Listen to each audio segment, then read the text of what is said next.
Good evening, everybody. If you're here for the food conversation this evening, please find a seat. We are welcoming everyone in. Thank you. Oh, have a seat. I'm hoping you'll stay. Oh, you're doing the musical? Yeah. All right. Well, I'm thrilled that you have come here this evening. Act for the Earth has been doing many, many, many things. One of them this fall has been a series of food conversations, of which this is number 4. And I will advance my slide, and that will be my prompt. So, yeah, let's do that first. Oh my goodness. This may be an imaginary. I didn't think to check this. Well, I'll just keep talking. My name is Anna Newton. I'm with Act for the Earth, and we have a couple other members here. Elena Howie back there, and Peter Bergstrom, if you want to wave your hand, and Priscilla Morton, and David Newton, and Ruth. I include you in this too. We are a large group. Some of us are upstairs in the writing group today, so and people are kind of scattered. But Act for the Earth, our goal is to engage the Unity Church community in conversations and actions to, how shall I put it, to live more lightly on the earth. Oh, boy, now I have an abundance of matches. So I picked it up. There was one. There's 3. Oh, wonderful. So I'm going to remove the clutter here. And then we will light this. So we light the candle, the chalice, as a symbol of our faith, the light of truth, the warmth of love. And as a reminder that we are church and we live on the homelands of the Dakota and the Ojibwe people. And we honor them, honor their caretaking in years past and ongoing, and work to repair relations with them. So our intention this evening, oh wait, I didn't do all the introductions. KP is here. He is going to be by my side today. He's going to bring a little spiritual focus to this in a moment. So if you don't know KP, he's the Minister of Faith Formation. Have I got the title right? Yeah. And we have a lot of fun on Tuesday nights at the Sangha classes. So if you're interested in meditation, talk to him afterwards. Anyway, our intention is to talk about food. This is the lineup. We've already had an introductory session. We talked about food waste and food storage as a tool for avoiding food waste. Today is the gift of food. In January, we're hoping to do a session with Land Stewardship Project on the Farm Bill. That is still tentative. In February, we have a speaker coming in to talk about food choice and how your choices impact the planet, and how your food choices can help save the planet as well. March is, now I'm going to forget the exact title, but it's basically all the food shelves in the area do a massive fundraising in March, and they have a name for the campaign, but we'll be looking at, excuse me, that should be, March should be food insecurity, and then April should be food and human health. But anyway, there we go. We got lots of things going on here. And KP, I'm going to invite you up here to talk briefly. And I'm going to sit down and be quiet. Do you want this at all? Oh, you need this. I stay. Or I can project. Got it.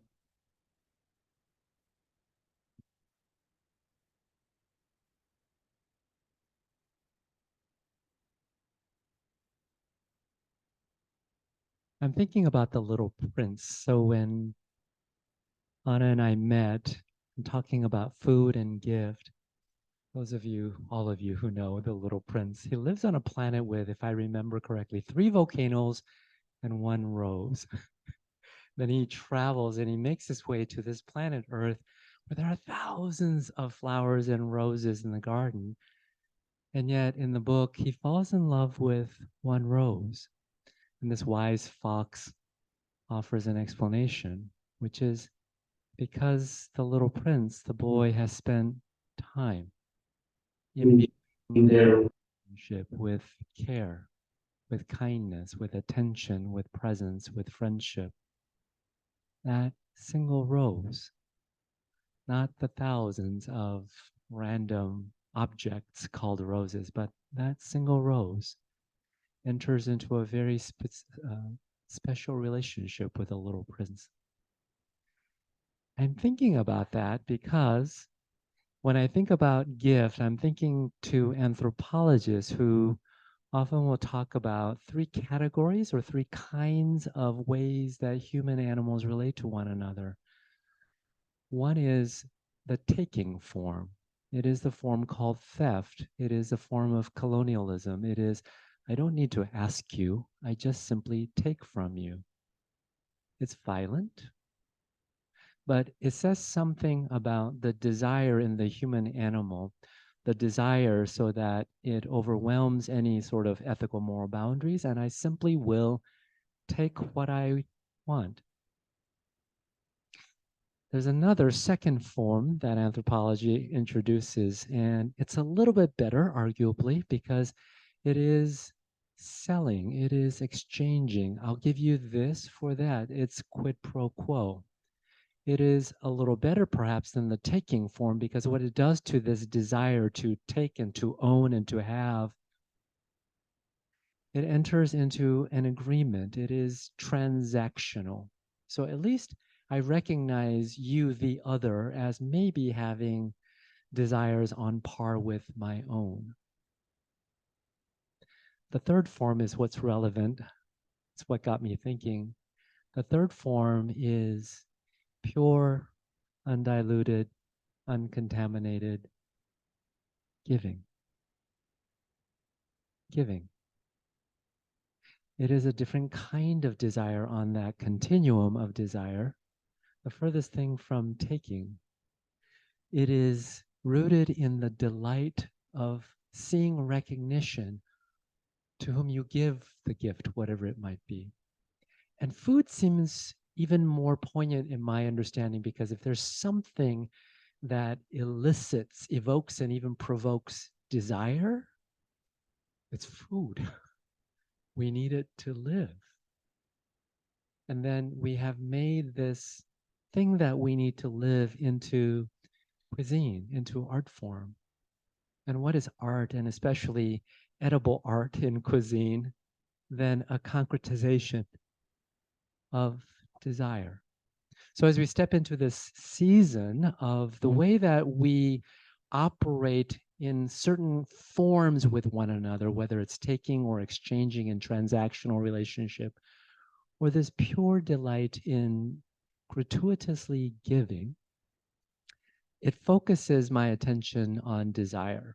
And Anna mentioned meditation, but after decades and decades of meditation, you all know this, Buddhism and spirituality attends to desire, because some of the most educated people worked in the Third Reich. Some of the most educated, thoughtful, intelligent people are at work in continuing to maintain the politics of burning fossil fuels. There's something that is really elusive about, Aristotle talked about this very often, the education of our desire. Where does that happen? Where do human creatures go for the education of desire itself? I want to leave you with this thought. As we step into these modes in which we relate to one another, there is something that happens with gifting another. In the taking form, we rarely acknowledge the personhood, the inherent worth or dignity. The other becomes thingified. This thing that I need is no different than the thingification, or academic word, the reification of the other. They're less than human. I am the one who is the subject, the human. But this taking mode does something to me as well, which is it alienates me and it distances me from my own sense of dignity and worth.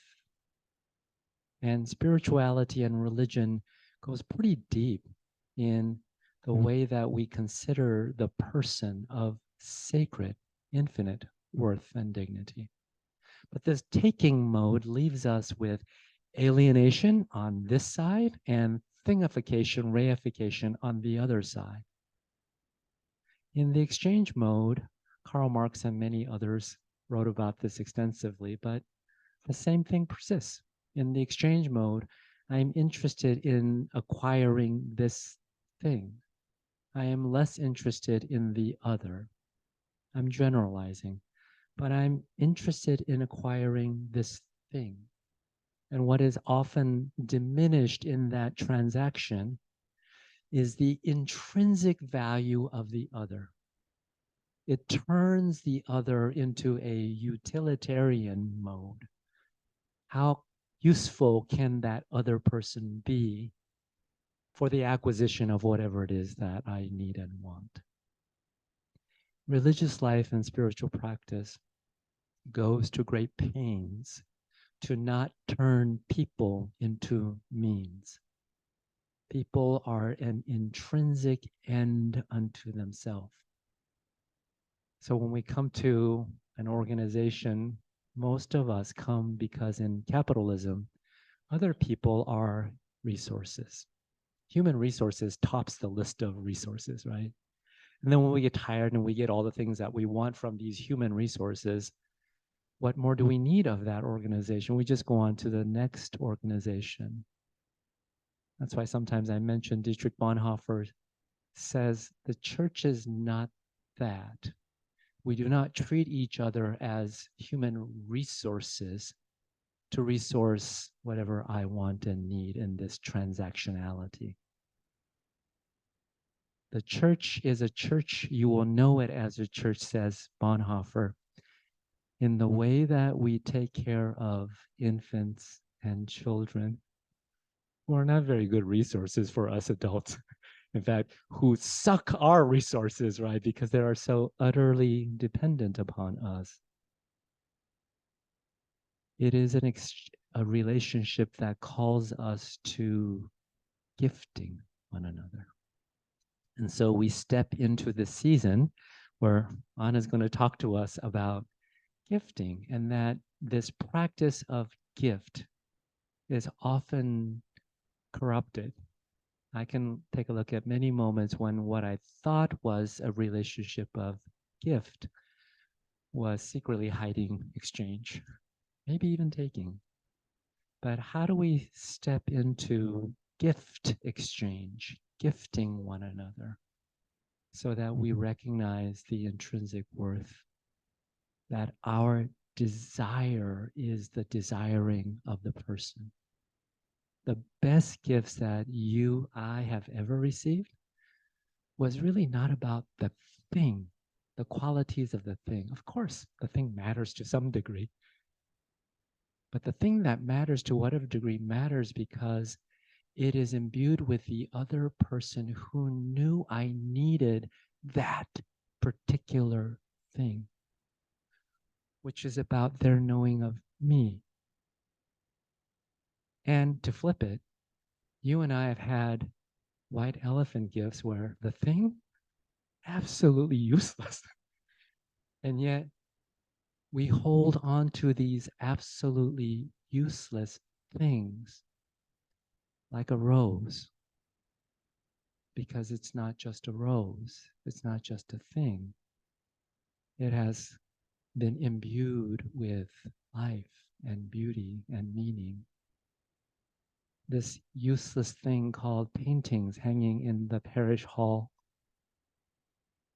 is the furthest thing from being useless, because we have spent time knowing, relating, entering into a relationship that makes even things into persons. gift giving.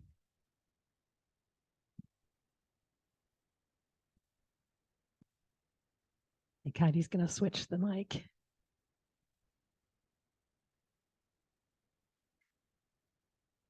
Am I on? Yeah. So, thank you for that, KP. So much to think about. I have a gift for all of you. We're going to be passing some tangerines around.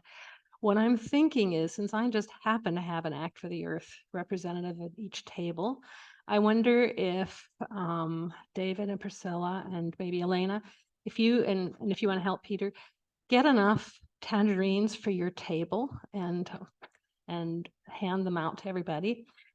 And there's a reason for this. My family was Swiss, and when I was little, my mother still very much adhered to Swiss customs. Today is December 6th. December 6th in much of the Germanic world is the day that, well, yesterday is the day you prepared, but during the night, Samichlaus would come, Santa Claus. And when I was little, we put our boots outside the door, and then in the morning of December 6th, we would rush to the door and open the door and look to see what was in our boots. And if you did this fully by the tradition, if you had been a good child through the year, you would get sweets and treats and maybe a little toy in your boot. If you had been a naughty child, you would have gotten ashes and coals and switches. My parents didn't do that. They only did maybe we were just wonderful, stellar kids. But when we arrived at the doorway and looked at our boots, invariably there were tangerines in our shoes. And I have always loved them. It's, this is the season for them. My daughter lives in Korea, and on the island where they are, in Jeju, it is where like all of the tangerines for all of Korea are grown. and they go for walks from their apartment, and it's tangerine orchards everywhere. They're magnificent. So anyway, that's part of what I want to do. But what I want to do with this tangerine is do a gratitude practice. So you could think about it as a gift. You could think about it as food. Please do not think of it as transactional. It is freely given. And the object of this is to see how long can you spend eating one tangerine. And if we have people at home on Zoom, they can get whatever they have available. If it's a citrus fruit, that's great, but just get something from the cupboard or from the kitchen. So, how long do you think you can stretch out the eating of a tangerine? Everybody should have one. I want you to hold your tangerine, hold it up. It may look like the sun to you, or like the earth or like the moon. I want you to imagine, and if you need to close your eyes to do this, close your eyes. But imagine that you are the tree that this fruit grew on. Imagine it's springtime and you're covered with blossoms. The bees are tickling the stamens in search of pollen and nectar, and your tree ears are filled with the humming of 1,000, of 1,000,000 pairs of wings. Soon those petals fall. You'll see them fall to the ground, and tiny green fruit will appear where that blossom had been. Feel the sun shining on the new fruit, on your leaves, working hard to make sugar with the sun's energy. Feel the rain wetting the air, wetting the leaves, wetting the ground, quenching thirsty roots. Your fruit grows from little hard green things to bigger green things to orange. And one day people come to pick the fruit, and it begins the long journey from the farm to this table. Now, take your tangerine in both hands and begin to peel it very slowly. Hold it up to your nose. Pay attention to what it smells like, to the sound of the skin as your finger slides underneath it.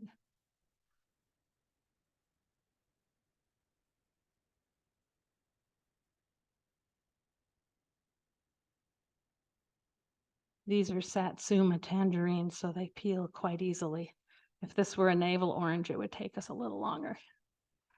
I don't know about you, but mine has these little white membranes. You can carefully peel those off.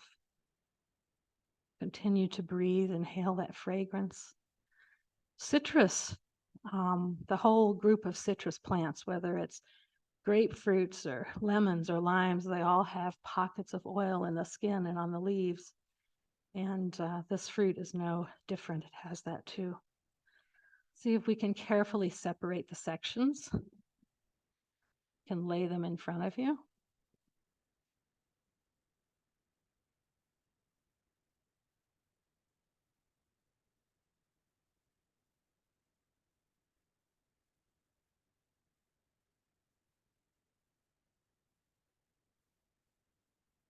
Pay attention to what it feels like as you separate these.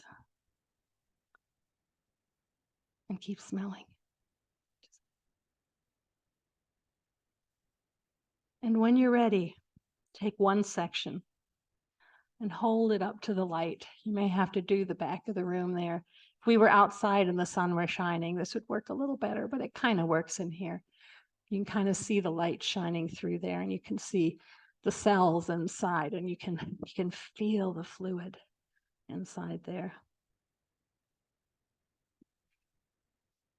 Imagine the sun, the water, the soil, the bees that came, and get ready to take your first bite. So hold it slowly, put it against your lips, against your teeth, and just nibble. And if you've already done it, don't worry.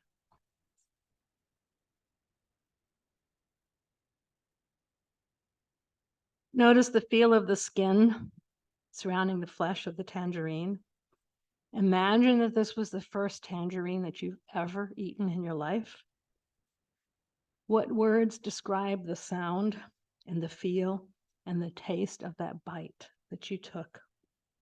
With each bite, count to 30 before you swallow it. Try that with a new one. Take a bite. Hold it in your mouth and count to 30.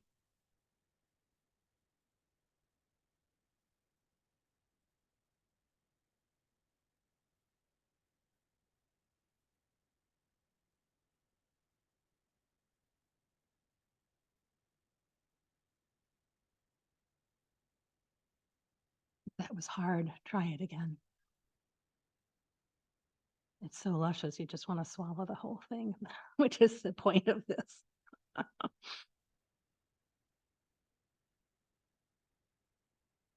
Food shows us our connection to the earth, the sun, the soil, the rain, the wind, the plants, the animals around us.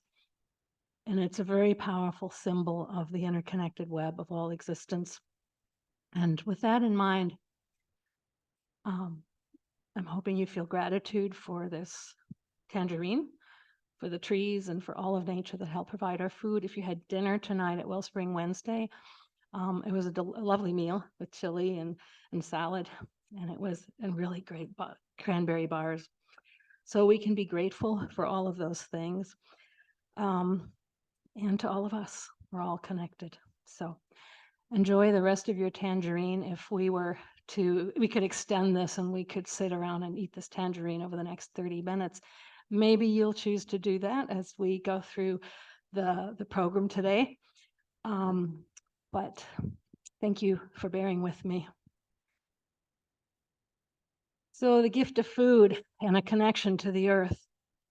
We were going to ask you to think about a gift that you received that you really liked and what made it special. At every one of our programs, we try to give an opportunity for people to talk with each other and share. So there is paper on your tables, and there's some pens. If you're the kind of person who likes to make notes or needs to write to think, which is kind of where I come from, you may do that. But think about a gift that you received that you really liked and what made it special. And then conversely, as a gift giver, what skills and tools do you bring to the act of giving? And we'll give you a minute to write down your thoughts. maybe 2 minutes, and then we'll let you pair up. If the groups aren't too large, you might be able to have a conversation with 4, but probably better 2 and 2 is what I'm thinking. So make some scribbles, do some drawings, whatever you need to do to center your thoughts, and eat your tangerines very slowly.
I'm beginning to see pens being laid down. Let's take another 30 seconds and then just talk briefly share what your thoughts are with your neighbor.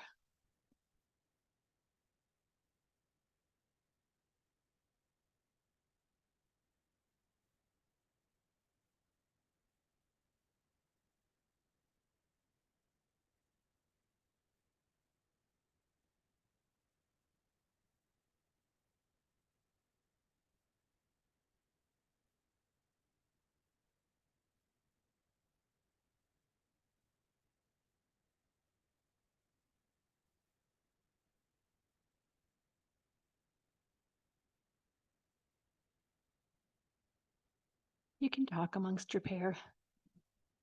Yeah. And I would suggest you introduce yourself if you don't know each other already. And if you're here with a family member, switch off with somebody else.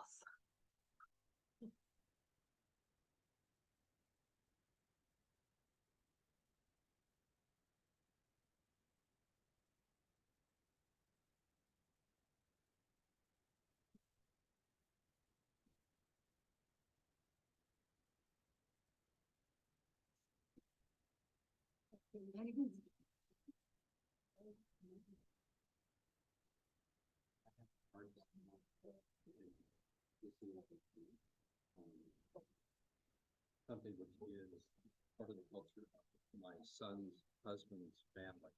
They make detailed lists of the things they want. Then they exchange the list. And before Christmas, so people can choose just the right gift to give them something that they want, And they asked me to do the same thing. I can never think of that thing. And it just doesn't feel as much like a gift as it is some very specific pre-shopping. They're doing shopping for me. Great, okay. But it loses when you become the person that you're at. Right. And maybe that's, so.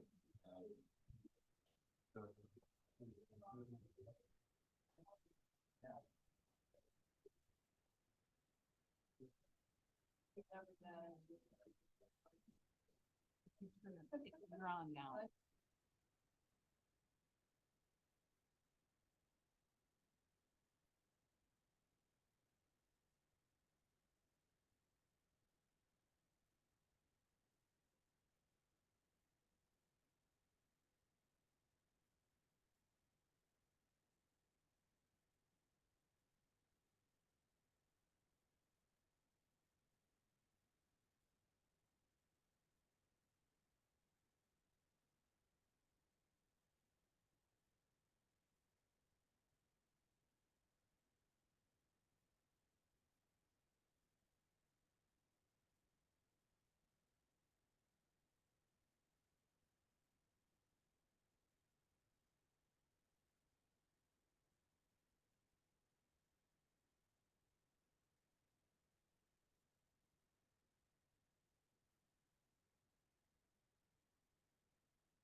If someone in your group hasn't had a chance to talk yet, switch roles, and then we'll let this run another minute.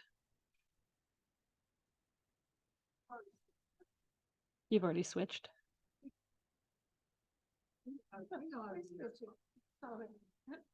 It's good. All right. Mostly about food and a scar. And somewhere I know, like, so my daughter had been extended family. What a good little practice you had in Mm.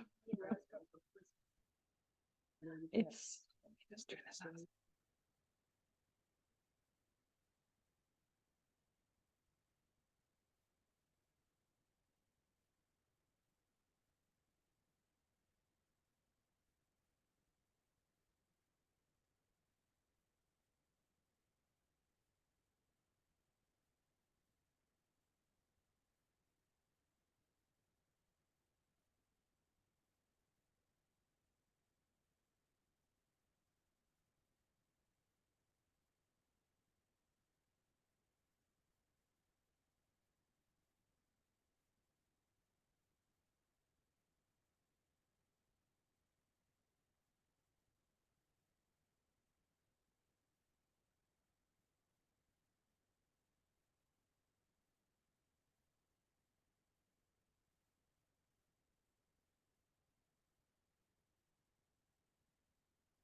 All right, I'm going to invite you to come finish these conversations later. I wandered around. I kind of put my teacher hat on. I was always a wanderer in the classroom to see what the kids were up to. Does anybody want to share something that they heard that was particularly meaningful from your table? Kathy. Talking, I realized two gifts. One was there's really off. So my mother made clothes for, like, isn't that great? What did I play with? I played with this.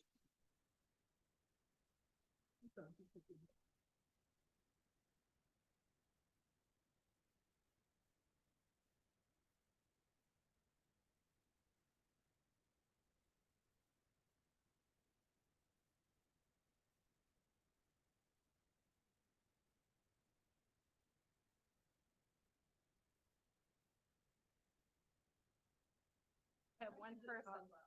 We have one person online. So Kathy was saying that she played with the containers more than with the toys when she was a kid. Sounds familiar to me. That's what my kids did. And still does, but yeah, I know, Kathy. Does anybody else want to share something?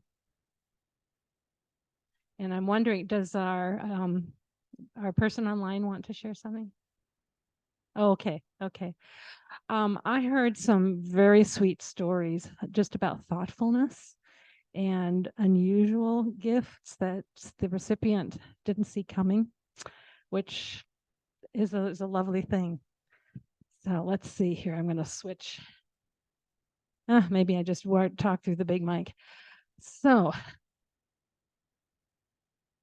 with that in mind, gift giving, what do we do? Because we're Act for the Earth and we are cognizant of our footprints and carbon and all sorts of other ways, and because we also have a justice focus, there are a lot of things that complicate gift giving. And I have 3 pictures at the bottom. The Earth is in the center. And if those of you who are birders in the room, you'll know what that bird on the right is. I have only seen them a few times in Minnesota. They were much more common in Tennessee where I was growing up. It's a scarlet tanager, and this is the male. And I have seen them in the spring when they just suddenly land on the grass like that. They're actually woodland birds. And you see them a lot in Washington County and Wisconsin, places where there are deciduous woodlands, more so than the oak savanna that we have around here. But they're absolutely stunning. And they are insect eaters. I believe, Kathy, tell me if I'm wrong. Do they eat anything else, or are they strict insectivores? I'm going to say they're strict insectivores. Um, it is such a beautiful thing, and yet it's only here for 3 months, from like May through August, maybe. And the rest of the time, this bird flies down here to this part of the world, which is also where coffee is grown. Coffee and bananas and avocados and things like that. And so as we think about where our food comes from, how it is sourced, how it is grown, there's a lot of factors. And when you pick a gift, if you choose to consider these factors, you can teach your recipient something. Maybe they already know it and they're particularly appreciative. But let's see what sorts of things you could do for ecological impact, for social justice impact. You could support local growers, producers, and BIPOC businesses. And then there's the whole CO2 footprint of growing and transporting food. So one thing that helps us in this regard is there's a number of certifications, and Kathy and I kind of work together to put these out there. I'm going to let her talk more about it, but let me just preface this by saying it's a little complicated because certifications are great if they're monitored, if there's some kind of an, counting for things, if it actually means something, and that's the devil's in the details. So these are a couple that I thought were worth doing, and Kathy thought were worth doing. And let me just look at my next slide real quick. And then this is another option if you're interested in Kernza, and Kathy knows a whole lot more about that than I do. So I'm just going to pass the mic to Kathy and let her talk briefly about these. I will say fair trade, there is an international fair trade, there's a United States fair trade, so they really muddy the waters. But they focus more on the social justice and trying to get some of the profit back to the communities that are producing the food. And they claim to do environmental things as well. And I always maintain that if it's good for the birds, it's good for the people. So that's because I'm a birder. But anyway, where did Kathy go? Here.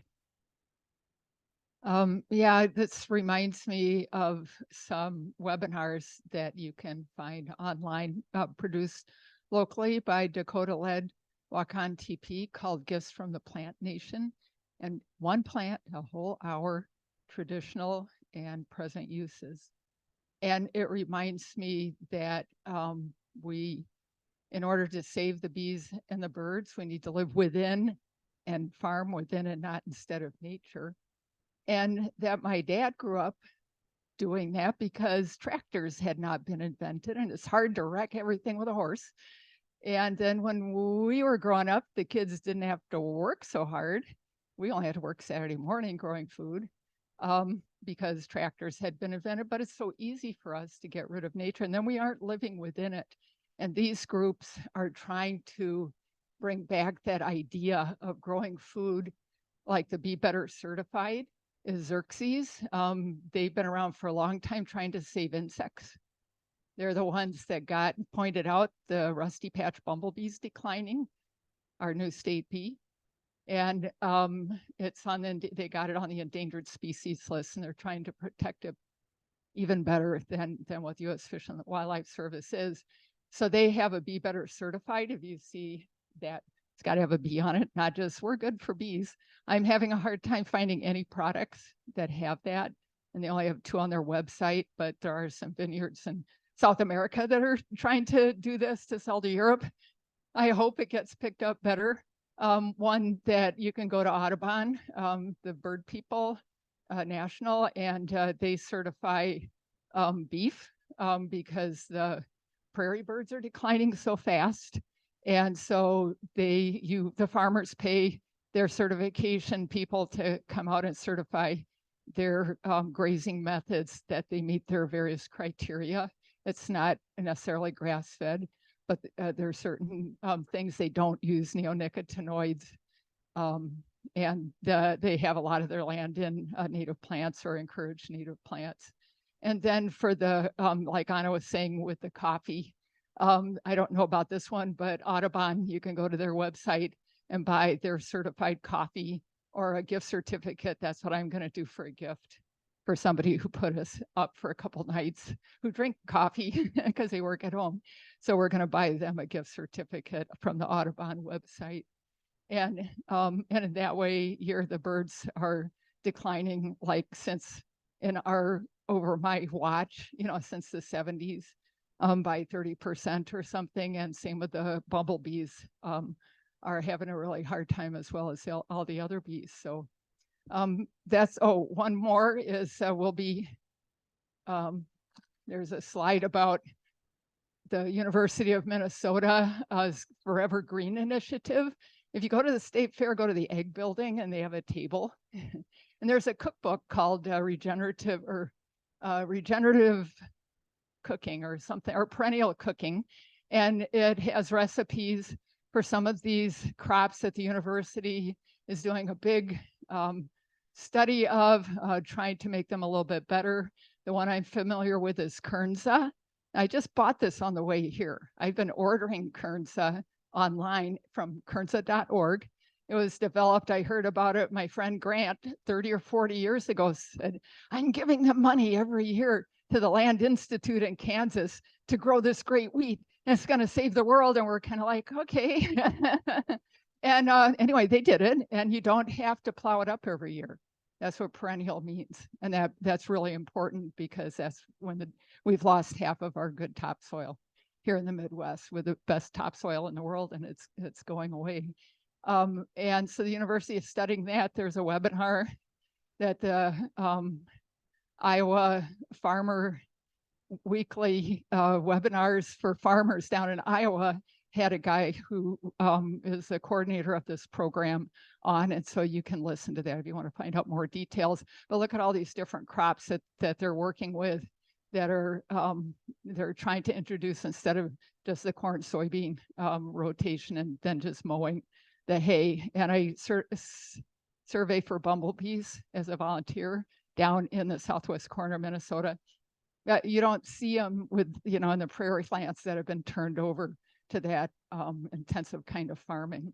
And these crops it's more easy. Sometimes the pollinators use their flowers, but at least they keep the soil on the land, and they diversify the landscape, as well as providing food for us. So that's regenerative agriculture land stewardship project that we're going to be hearing from. And the Farm Bill are instrumental in help, and just on the Farm Bill on the state level here, the last one funded this kind of work. So look for Kernza. This came from the East St. Sides Mississippi market. Makes good muffins, 5 grams of fiber. So, okay, back to Anna. And I'm going to switch mics.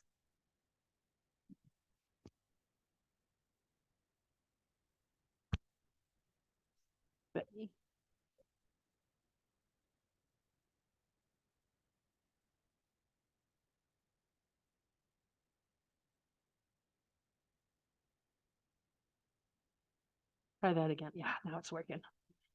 So the whole point of this is, how do we reduce our ecological impact? And can we reduce or have a more positive social impact as well? So just ideas here. Ideas for food gifts. If you're looking to buy stuff, these are some of my favorite shops, and I'm sure you could add more. And in fact, if you know of something that you want added to this list that we can put on the website, that'd be great. But Penzies is just down there by Cafe Latte, a little bit further up the road. It's a spice shop. Curiouser Food has the best olive oils and balsamic vinegars that I know of in the Twin Cities. The best tea is at the Tea Source. And then, of course, you've got your food co-ops and farmers markets. Maybe someone on your wish list is in the market for a CSA subscription. So they're going to be going soon. Northland Visions is a native-run shop that is in Northeast Minneapolis. Online, we have some of the same things that you just saw in the previous slide. And I just wanted to say, I have a resource page up here, and this stuff is all here at this table, so stop by the table when you're done. Books. Who loves books? Sometimes you can't find the right gift, but the book is the right gift. And I am tempted to give this one to my son. This one is called The Art of Fermentation. So if you've got someone who likes to experiment, there are books on bread making. This one is super cool, even if you just want to read about how kombucha is made. It's got everything in it. Did you know that sauerkraut, that cabbage, has enough of its own bacteria on the leaves? You just salt it and smush it, and the juice comes out, and it makes its own brine, and that's how you make sauerkraut? Fabulous stuff.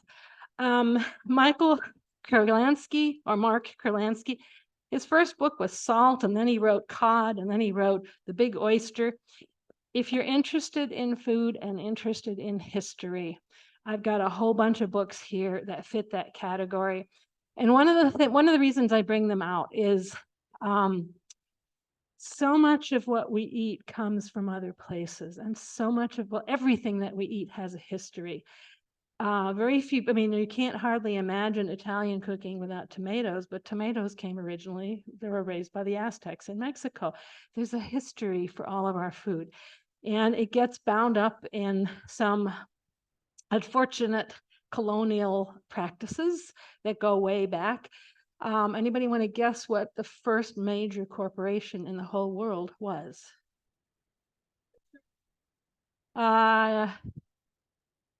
In a different way. It made the city of Amsterdam fabulously wealthy. It had to do with food, it had to do with pepper, spice trade, the East India Company, the Dutch East India Company. So I've got one book called The Taste of Conquest. There's another one about spice. And if you want a really funny one, white bread, it gets caught up in politics, it gets caught up in economics, it gets caught up in history and human relations and good and bad human relations, but it's rich. So books are great. One of my favorite authors is Michael Pollan, and Mark Bittman is another favorite. So, I got some suggestions here for you if you're interested. Some of my favorite things to make to give away: mustard, pesto, spice mixes, salsa, jams, dried soup mixes, baked breads, and cookies. Fairly easy and fairly easy to do with children, a lot of these. And the first one there, if any of you ever made your own mustard, I'm glad to see that you're surprised, because mustard is basically mustard seed and a liquid. To get the most flavor out of it, you need a chemical reaction that happens when the seed is cracked and open and the interior chemicals come in contact with water. Dijon mustard uses, I think they use the must. I often put honey and wine in mine, often vinegar, and that makes it a lot more pungent. It brings up the chemical reaction that makes it potent. But what's interesting there is in Northern Europe, they didn't have any of these fancy spices that were so coveted that came from the East, but they did have mustard and horseradish. So there's a long history there. So a lot of cool stuff. I've got recipes here, and actually, if I have time, I'll do a little demo for you. And food isn't just for people. Some of us are bird people. If I have the right recipient, and I do make sure that the home can accommodate a feeder. If someone's in an apartment and they have a balcony and there's another person below them, often there are prohibitions against having bird feeders because the people down here don't want sunflower seeds raining on their heads. But if it works, a feeder, a beginner set of sunflower seeds, maybe a field guide, maybe binoculars. And there's another cool book. If you haven't guessed it, I collect books like crazy. This one is Cooking for Birds. It's really fun, and if you got kids, I highly recommend it. So if there are any teachers in the room, you may want to look at that. Packaging, food safety, plastic alternatives. We did a big plastic campaign a year ago, and making it pretty. So let's take these one at a time. I do canning. I have a big garden, and I used to be really intimidated by canning, and I've since found out it's really not that hard. I still don't like canning on a 100-degree day. That is not fun to stand over a hot stove. However, I made this salsa from the green tomatoes that I harvested when we came back from Europe, and I still had fruit on the vine, and I brought it in the kitchen and it ripened there. I kind of figure that if I'm adding more seasoning to it, it'll still, I thought it tasted pretty good. So if you are interested in that, I'm actually offering this up for sale with the proceeds to go to Act for the Earth. But there is this agency called the United States Department of Agriculture. Thank you. That's Kathy, right? They have long had instructions for canning, and you need to do it right. One of the things is you can reuse the glass, you can reuse the rings, but you should never reuse the lids. Those have to be fresh every time. And you need to sterilize it, and so you need some equipment, and it's not for everybody. But there are lots of good recipes and lots of good instructions online, and there are books about it in the library, so really easy to get started. Acidity is a big piece of canning. The things people have trouble with historically are things like green beans that don't naturally have acidity. However, if you do dilly beans and you pickle them, they're great. So there's a sort of minimum acidity to be safe. And then there's two kinds of equipment, either hot water bath or pressure canning. So that's all stuff that you can learn. We can talk about it more. If you happen to make pesto like we do, actually, David is my pesto maker in the family.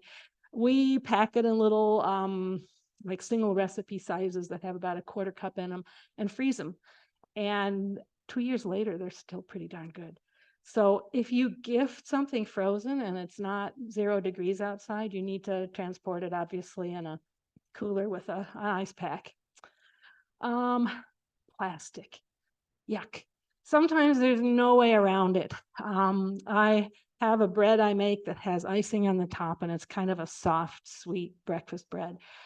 I haven't figured out how to transport that without a plastic bag. But if it's not like that, over here, if you're making a hard, crusty sourdough loaf, they look just gorgeous with a tea towel wrapped around it and maybe a little twine to hold it together. And it actually keeps better. If you put a crusty bread in a plastic bag, it loses the crusty crust and the inside gets stale really fast. So I never put my homemade bread in a bag. Sometimes, oops, that's not what I meant to do. This is just an example. If you go to a thrift store, a flea market, or maybe you have some of your, aunt's old stuff that you don't know what to do with, and maybe it's a way to repackage it. I had a friend give me some they were grape hyacinths, so she put marbles in a dish, little bowl, and then put the bulbs in there, and it was really pretty, and it was such a sweet unexpected gift. Not food obviously, but another way that you can use that sort of thing. And then when we were doing our food campaign, we talked about food storage containers. This is not my favorite style with the plastic lid, but sometimes it works really well for bringing your leftovers to work. So say you're giving somebody something and you need a container, give it to them in something they can reuse and keep, and will remember you every time they put their leftovers in it and eat their lunch. It's at work the next day. This picture is kind of cute because anybody recognize what those are? David, you should know. I'm putting you on the spot. Think instant coffee, Nescafe. You see the lids? But repetition is an old art form, right? You need that. So that person put dried goods in them, but there's a lot of stuff that you buy that comes in a glass jar, and those plastic lids are actually really useful because if you had sauerkraut in that and there was a metal lid, it would start to corrode. With the plastic, it actually holds it better. So there's that. And then when I give canned goods as a present to somebody, I always tell them, keep the jar, but if you're not going to reuse it, I'll take it back. So I let them know that. So making it pretty. All right. You always need a label. I do a lot of computer generated labels, sometimes with like the ones I did here. I put the ingredients on there. I can put an image on there. I can do all sorts of stuff with a computer, and it's really quick and easy. And that's a cutting, what's it called? The big blade that comes down, paper cutter. Yeah. And then a hole punch, it's pretty easy. I like using this twine. The beauty of this is cotton, that is jute, this is paper. It's all recyclable. If somebody doesn't want to keep that, not recyclable, but compostable, you can put it in your compost bin when you're done and then give me the jar back, right? That's kind of easy. Labels can also be made. I've done this a lot. If you look up here, this is a Christmas card. Use your imagination and imagine that you could cut that out. There's your label. And then you just put a little hole in the top. And then this tree can be another one. This can be another one. This can be another one. So I can get 4 or 5 labels out of that Christmas card. So I know a lot of my friends are going to electronic newsletters and things, but if you still get a paper card, there's a cool one. There's a use for that. If you think about it, what about this? Got an old shirt there. I happen to use, my mom had a whole cupboard full of fabrics, and this was part of her stash. And I don't think I'll ever make a quilt with that color red. It's just a little too garish for me, but it makes a really nice cover for my canned goods. If you don't have that, using an old shirt, you can cut that apart. You can go to Goodwill or someplace and buy an old shirt. I really like the jute. It's soft on my hands. It's not pokey. And like I said, it's compostable. And then something my mother used to do, she would take some evergreen sprigs. We had white pine and spruces on the childhood home where I grew up. This is cedar, like white cedar, which has great significance for Native people. They also cook with it, make teas out of it. But you could take a bit of that and wrap it up and, put it in the top of your package, just for something pretty. It really works well. It adds a little touch of something. So lots of ideas there. One thing more, you could consider adding a recipe. So one of the recipes in my collection, I hunt on the internet for a lot of stuff. There was a recipe from the New York Times for this green bean potato dish that was cooked like Indian street food. And it was supposed to be sprinkled with chaat masala. I spent a month calling every store in the Twin City. Nobody had chaat masala. So then I started digging on the internet some more, and I found a recipe for it. And of course, I had to buy about 14 different spices. So, okay, now I have fenugreek, I have the ground green mango, I have this, I have that, I have all these, I have a Kashmiri pepper, I have all these things. What am I going to do with them all? You can't keep spices forever, right? So I mix them up, put them in smaller jars, and here's a gift. And I'm going to give you a copy of this New York Times recipe so you know what to do with it.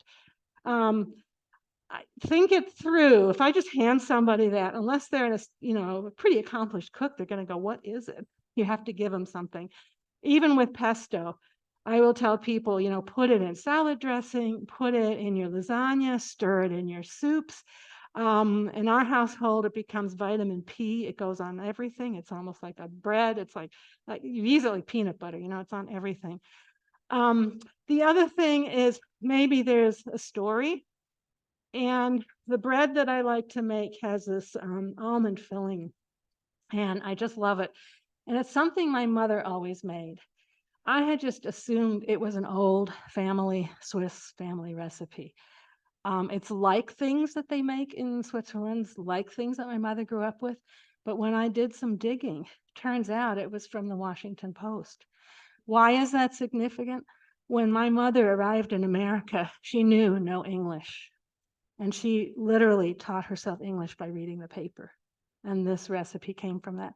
So I wrote that up on a gift card, and did it, on the computer so I could print it out and triplicate. And I got more comments on that story after I gave that bread away to people. So little things like that. It gets back to what KP said. You know, gifting is something from the heart. I happen to be a cook. I love food. I love gardening. I'm always experimenting. Sometimes it works, sometimes it doesn't. I teach kids about this sort of thing. I've taught my own kids, I've taught my grandkids this. It's fun for me. And there are connections that are made between people, just like the connection between you and your tangerine and the sun and the soil in California where it was grown, and all of us here in this building. So with that, I think that's all I want to say. And besides, it's already 8:15. I did bring ingredients to make mustard if you want to stick around. But Heidi, how much time will we have? We need to be out of here at 8:30. Okay. We'll see how we're doing. You might rather look at my books and stuff and maybe buy some Act for the Earth goodies. I don't know. KP, would you like to give us a closing prayer? Yeah. Oh, well, there is that. Should I ask quickly if there's some questions? I kind of ran through this fast, Kathy.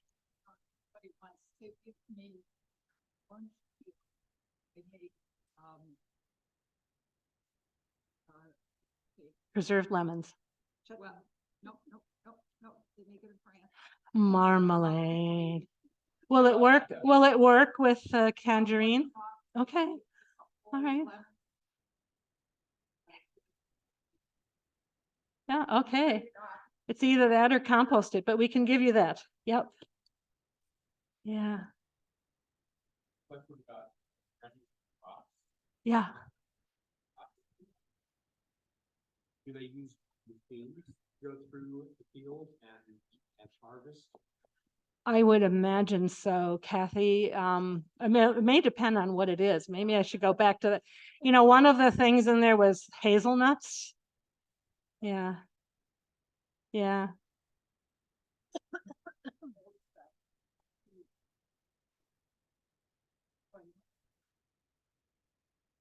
Because I just So wonder, the kids didn't have. Hmm. uh, Oh, the people on Zoom can't hear the question. First question was save the peels for Kathy to make marmalade, which is really more of a request.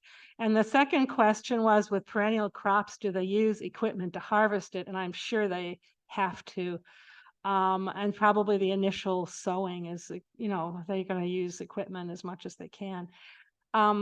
You may be interested in reading up on permaculture too, because like some of the coffees, when they keep the rainforest trees, it's a shade grown coffee because the coffee grows underneath and it's not as bitter. But that's an example of permaculture where you've got, it's not a crop that you sow every year and then harvest and till into the ground. It's there all the time. And they combine trees and shrubs and other things in a permanent way. That's where permaculture comes from. So that might be something you want to look into. Yeah. Any other quick questions? Kathy? One thing while we were talking, because we're talking about little, you know, picture and gift there. Uh-huh. This vision of agriculture. So by the time I get to, you know, the next state over, the last square looking for bumblebees, maybe regenerative agriculture with our help as consumers will have taken off, and there'll be 5% pollinator habitat and rotational grazing and these regenerative crops and roadways with pollinator flowers, and our yards will be restored too. And so the birds, like in our yard, bring back gooseberries that you can pick, red raspberries you can pick, which is early spring flowers for the bumblebees. So it's a vision of in a few years we could use these ideas for a different kind of soil that holds the soil in place in the birds. I should have given you the mic. But thank you. So for our folks at home, Kathy has a vision of all of these principles being implemented and recreating the state, probably in the vision sort of what it used to be. 5 years Yeah. is- Yeah. Oh, store carbon. Sounds good. With that, I'm going to let KP talk us out with a final reflection, and then you're welcome to stand and come over here and look at my resources and take some of the print goods. Know also that these things have already been posted on the church website on the Act for the Earth page under community outreach teams. So there you go. Anna, and Act for the Earth, and all of us who are here to give attention to this, thank you. Will you join in prayer as we conclude?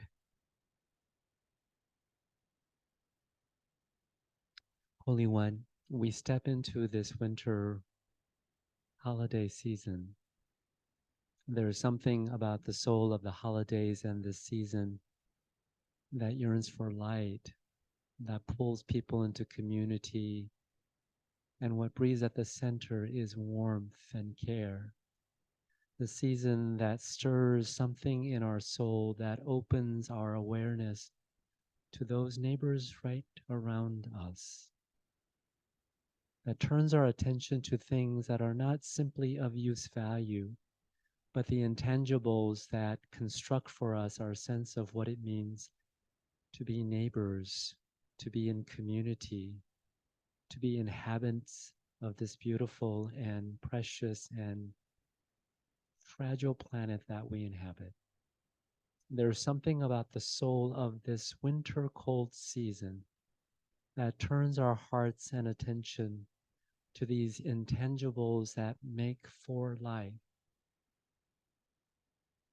Invite us to a slower speed.